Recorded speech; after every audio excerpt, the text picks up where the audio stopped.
For 7 remarkable days, they have witnessed some of the most starkly beautiful spots on this planet.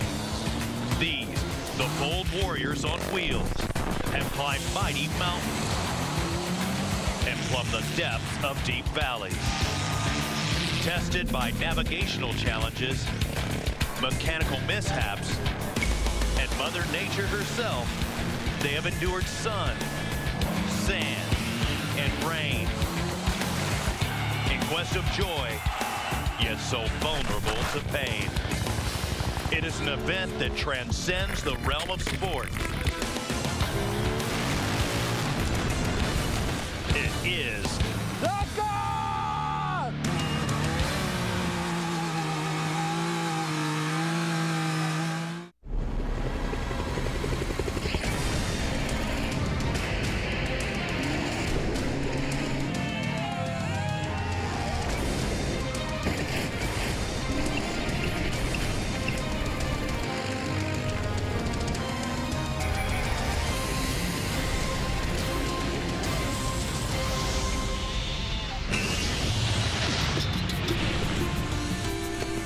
And after 6 stages, they ceased from racing and rested.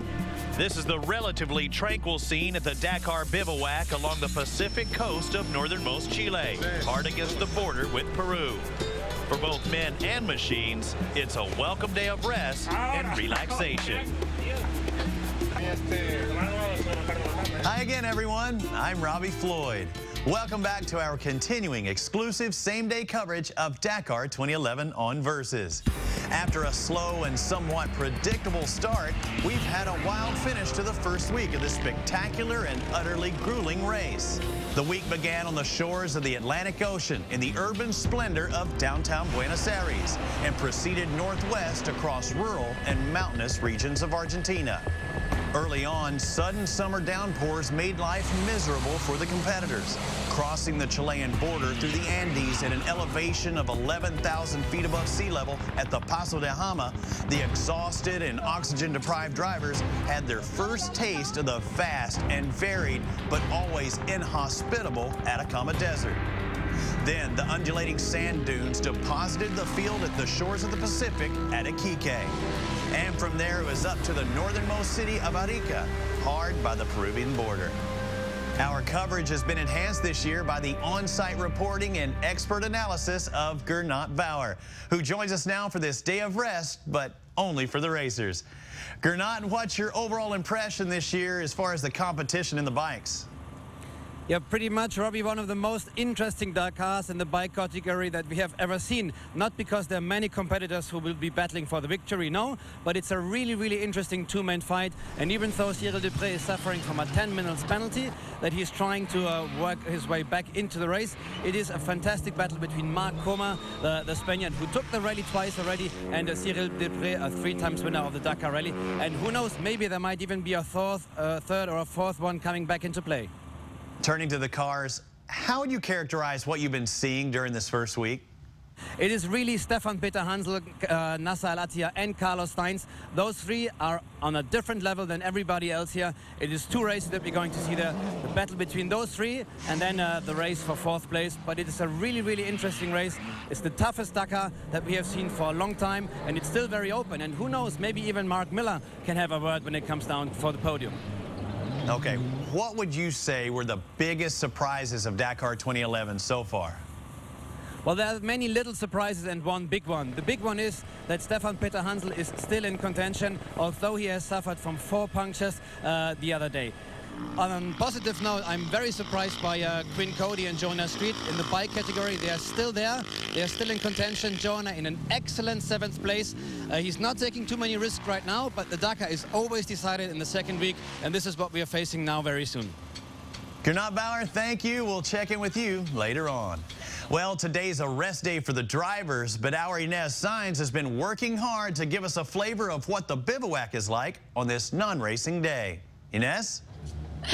Thank you very much, Robbie. And today is the first day off for the rally, so it's great. Everybody get relaxed, but the rest of the people and the mechanics, as you know, don't waste any minute to put the machines and all equipment in point. So let's see what's about the day off in bivouac.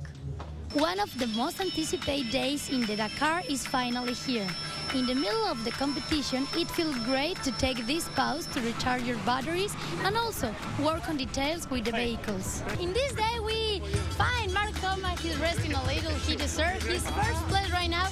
What do you used to do in this rest day? Do you really rest?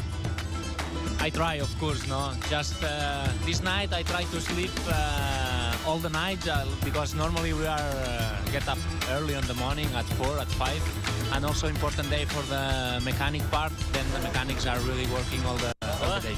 The bivouac received a visit from VIP guest Sebastián Piñera Echenique, the president of Chile, who shared a nice time with the pilots and the cars. ¿Están contentos hasta ahora o no? Hi Mark, how are you? Fantastic. How are you? Fine, thank you. Rest day. What do you do in a normal rest day? Well, we just experienced the president of Chile, so that was cool. It's a big fight to have the picture with him, but yeah, normally we're looking at the cars, talking to the engineers. We have some things to do with the press, and more or less relaxing. Well, that's all for today, and I think that it's my time to rest, so see you soon. Look at you, Inez, kicking back in the bivouac. When we continue here on our special recap of week 1 of the Earth's most demanding motorsports race, we'll look at how Mark Coma and Cyril Dupre renewed their rivalry and how they and the rest of the bikers have fared thus far through the first 6 stages. Dakar 2011 will continue in a moment here on Versus.